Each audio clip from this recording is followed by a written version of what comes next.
va a haber dos. Hay un compa que se llama Zen falso, obviamente no nos gustan los falsos, entonces buscamos al Zen verdadero. Este es el que modificaremos para nuestra práctica 2. ¿Se fijan qué hace ahorita? Ahorita lo que hace es invocar al Zen falso. Obviamente pues porque no, hacíamos trampa en nuestra práctica 1.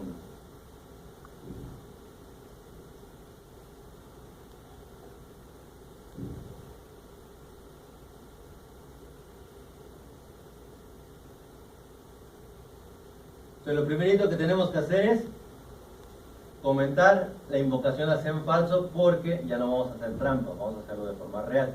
Se fijan, aquí ya tenemos un imprime ln, ese código, así como está ahorita, es como el código que ustedes van a tener tal cual. Aquí ya tenemos este método. ¿Qué creen que haga este método? Obtiene el ID de quien invocó a Zen, perdón, en este caso. Entonces, lo vamos a necesitar porque eso es lo que vamos a empaquetar como origen. Aquí dice, lo siguiente aplica para la práctica 2. Ah, pues lo siguiente aplica para la práctica 2, pues lo descomentamos y lo vamos a utilizar. Ahora bien, decíamos que lo que guardamos en la tabla de recepción como value era un par máquina proceso. Es decir, una clase que contuviera el ID y el IP juntos en una sola instancia. Par máquina proceso, se fijan aquí, ya existe. No lo vamos a modificar, pero es una clase que ya existe. ¿Qué de raro ven ahí? ¿Qué hace par máquina proceso? No hace nada. Lo único que es que no es una clase, es una interfase. ¿Qué quiere decir que es una interfase? Que puede ser implementada por clases, y la clase que lo implemente, ¿a qué lo obligamos? Exactamente, a tener el método DAMIP y a tener el método DAMIID. Entonces, si yo tengo una instancia que es de tipo par máquina proceso, ¿de qué voy a estar 100% seguro? Que tengo un DAMIP y que tengo DAMID. Entonces, eso voy a estar la seguridad de que a fuerzas voy a tener esos dos métodos, porque si no, no fuese par máquina proceso. Okay. Precisamente, este método que está aquí puesto, el que acabamos de descomentar, ¿qué es lo que nos regresa? Dame destinatario de interfaz, me regresa una clase, una variable que se llama PMP. ¿De qué tipo? Par máquina proceso, por lo cual estoy seguro que PMP tiene los dos métodos antes señalados. Pero decíamos allá, primero hay que tratar de obtener los datos, ¿de dónde? La tabla. De la tabla. Entonces voy a tratar de obtener primero los datos de una tabla, pero no le voy a poner el nombre completo, solamente voy a poner tabla emisión. ¿Con qué método obtenemos datos de las hash tables? Tarea 8. Con get, correcto. ¿Y qué mandarían como parámetro de entrada del get? El key, que en este caso sería el destinatario al que estoy buscando. Lógicamente la tabla de emisión no existe, por lo cual ustedes tendrán que irse a la parte de arriba donde están los atributos, y de aquí una vez podrán ustedes decir private hash table, tabla de emisión es igual a new hash table, y ya.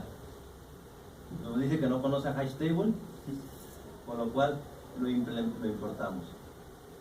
Y se fijan, ya quedó, pero nos marca acá nos marca un error. ¿Por qué no marca el error aquí?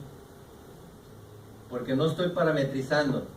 Cuando no parametrizo, me obliga a castear. En este caso, voy a parametrizar porque se me hace más elegante. ¿Se acuerdan que debemos de parametrizar entre los signos de mayor que y menor que, separados por una coma, los dos datos? ¿Qué vamos a guardar como key? ID. Un integer, exactamente, el ID. Y como dato o value, Un PMP. un par máquina proceso, correcto. Entonces, si de una vez ustedes lo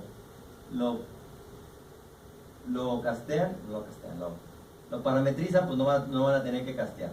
Par máquina proceso ya lo conocen, incluso ya se estaba utilizando desde antes, ahí se estaba utilizando en el Zen verdadero, por lo cual no tienen que importar nada extra.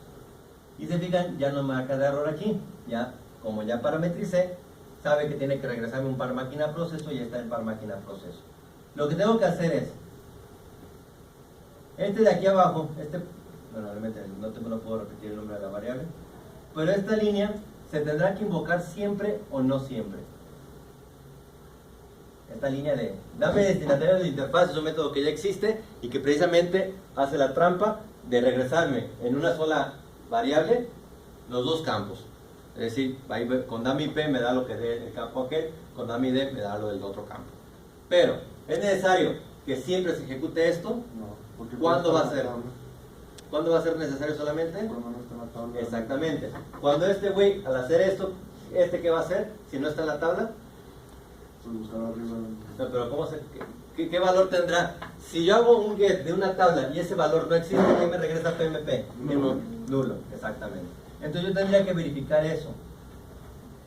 Si PMP es igual a nulo, solo así, en ese caso, estaré haciendo esa línea.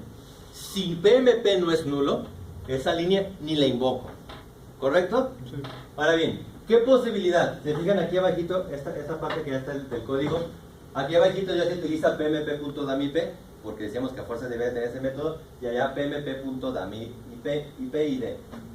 Ahora bien, ¿qué posibilidad hay que a esta línea pmp sea nulo? ¿Nos puede dar algún null pointer exception?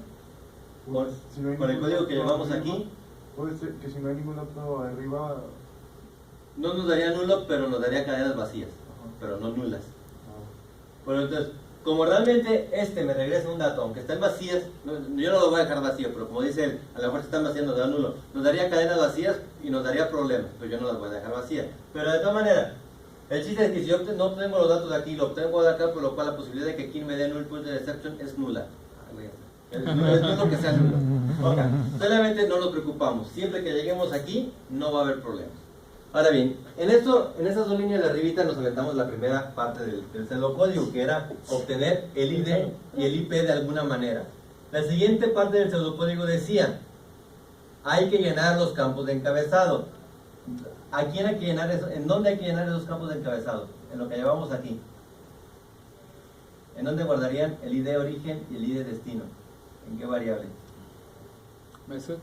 Exactamente, porque es el arreglo donde se encuentra la solicitud. Entonces, como les comentaba yo hace rato, pueden fácilmente castear, que al cabo los datos que se van a tener son muy pocos. ¿En dónde quieren guardar al origen? ¿Qué número les gusta? ¿El 0 o acá? ¿Y el destino? 2. No, el No, 0, 1, parte 2 y del 3 4. para el origen. 4. Al 4 acá. ¿De dónde sacamos el origen? El origen, perdón. De la solicitud. De la IP, no. Dijimos acá, tenemos un método que nos va a servir para el origen. El proceso. Exactamente. Entonces, como el método ya está aquí, nos lo pirateamos. Aquí sí podemos copiar y pegar de allá arriba. ¿Y de dónde voy a sacar el destino? Puede ser destino. No, si pongo destino, exactamente, FB. Si pongo destino es un 248 que no sirve de nada. Para acabarle ni cabe en un byte. Pero como dice acá, de PMP. PMP, estoy a fuerza seguro que tiene un método que se llama DAMID. Ese es el destino. Y ya cumplí la segunda línea del pseudocódigo. ¿Qué dice la tercera línea del pseudocódigo? Crear un paquete. Pues vamos, ya los paquetes nos hacen los mandados porque hicimos un examen hasta esa madre. Entonces, creamos un paquete. Primer parámetro dijimos, 1, 2, 3. ¿Qué ponemos de primer parámetro?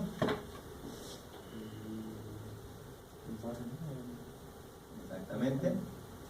Sería el arreglo de bytes message. El tamaño de ese mismo güey.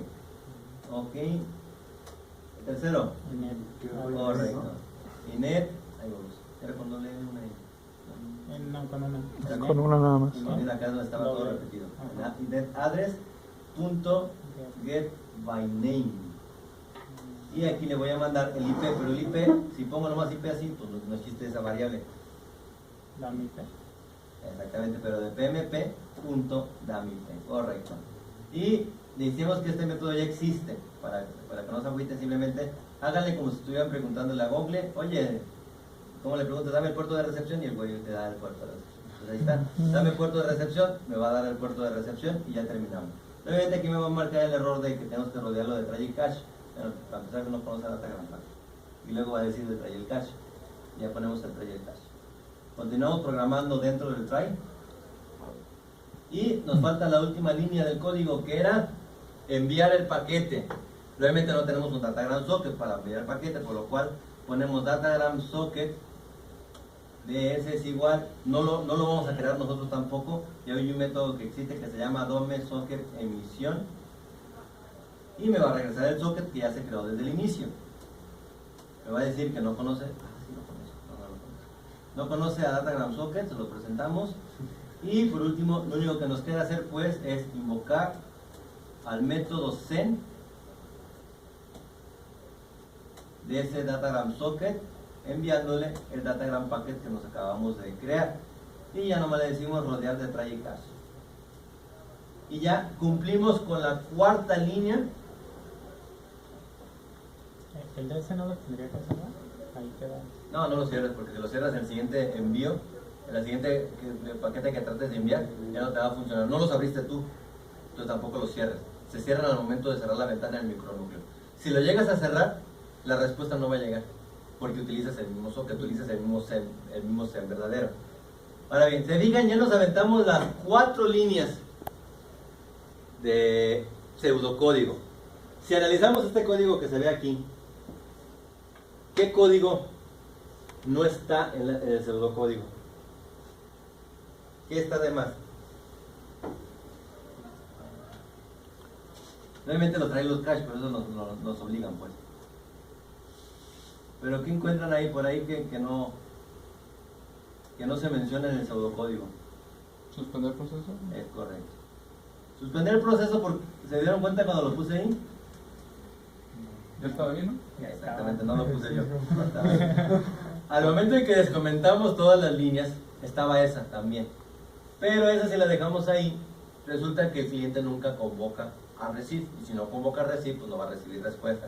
Este se utiliza para otro tipo de invocaciones, tipo no bloqueadas, por lo cual es importantísimo que lo vuelvan a comentar. Se descomenta con las demás líneas, pero eso no nos sirve. Coméntenla, porque si no se va a quedar trabado su cliente en el send, y si no se sale del send, nunca va a invocar a receive y nunca va a recibir respuestas. Ahora bien, y con eso ya acabamos el send. Tenemos que hacer 3 cosas nomás: send, receive y el hilo. Y ya nos aventamos una, y no está tan difícil, ¿eh?